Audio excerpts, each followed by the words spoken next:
Hello, everybody. Scott Golden here with the WCW Worldwide Review Series for the 1993 May 29th version of that particular program. The odd teaming of uh, Ron Simmons and Van Hammer against the Wrecking Crew, Rage and Fury.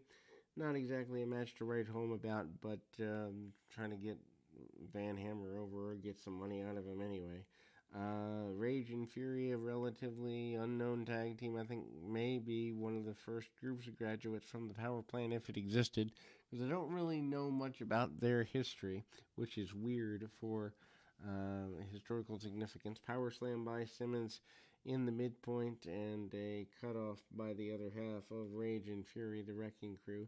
Tag off to Van Hammer. Van Hammer has been around for about a year and a half and really has struggled to get above the mid card, to say the very least, cut off by the Wrecking Crew, and they are not the least bit shy about wanting to eliminate Van Hammer once and for all. Bring him in, outside in suplex, among other things, and try to get whatever advantage they can. Van Hammer finally does lead to the victory for his team, and ultimately that's where we go over to the WCW magazine segment, which those seem to be super popular at the time. I'm not necessarily sure why they would be, but um, Jim Neidhart, who is here and gone within a matter of months, to be honest. I don't remember him being there in the fall. I barely remember him being here at all. Does the Tree of Woe hang upside down spot for his adversary? Neidhart always struck me as a guy who was a better tag guy than anything else. Does a kind of reverse choke type finish, and then we go back to yet again for the second week in a row highlights of the Rick Rude and Dustin Rhodes series. The stripping of the title is here.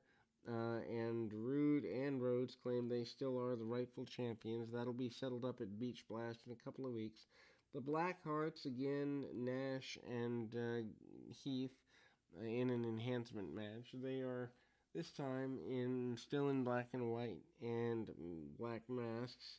Maybe just having a mask tag team is helpful. Anyway, modified power slam by the Black Hearts after a couple of interesting um, moves, and then a double team power bomb for the victory. Ric Flair has Sting out there. Basically says Sting should be the world champion. Says he has all the respect for Sting in the world.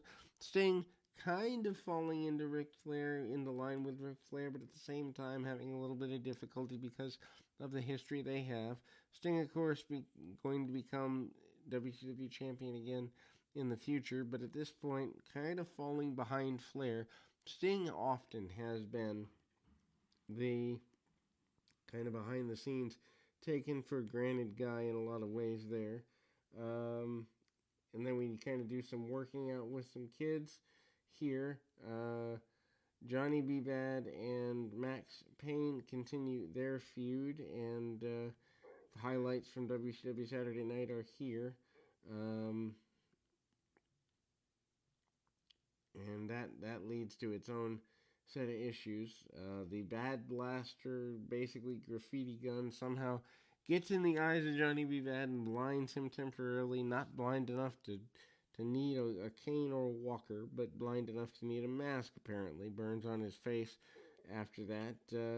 Vader is here. Vader is still your champion and willing to destroy just about everybody. Ends up going to battle with Davey Boy Smith over the next several months, including a tag team with he and Sid versus Davey Boy going forward. Anyway, this is a Ricky Steamboat match, and they seem to always have decent chemistry, Steamboat and Vader, by far.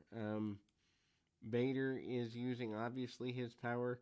Shrugs Steamboat off pretty aggressively. Steamboat hasn't fully renounced tag team wrestling yet, but seems to be going back towards singles. Standing head scissors by Steamboat into a sunset flipped attempt and gets out of the way right as Vader comes crashing down on his backside. Then there is a clothesline crossbody combo to the outside. Vader gets back in, takes a power advantage over Steamboat using strikes that would rival a grizzly bear. Comes onto the second rope on the inside. Vader not very um, judicious with not taking risks and kind of is not a happy guy there. Hits the double splash and then hits a top rope splash for his trouble. Steamboat gets back suplexed as well. Vader, of course, at the time could have been in Japan making lots more money, I'm sure, but here as a main guy in the States. Top of the head chops series from the top rope by Steamboat. Steamboat manages the crossbody, and many people think he could have become, in that moment, the world champion. Doesn't seem to happen. Steamboat steps through with a figure four and is happy there.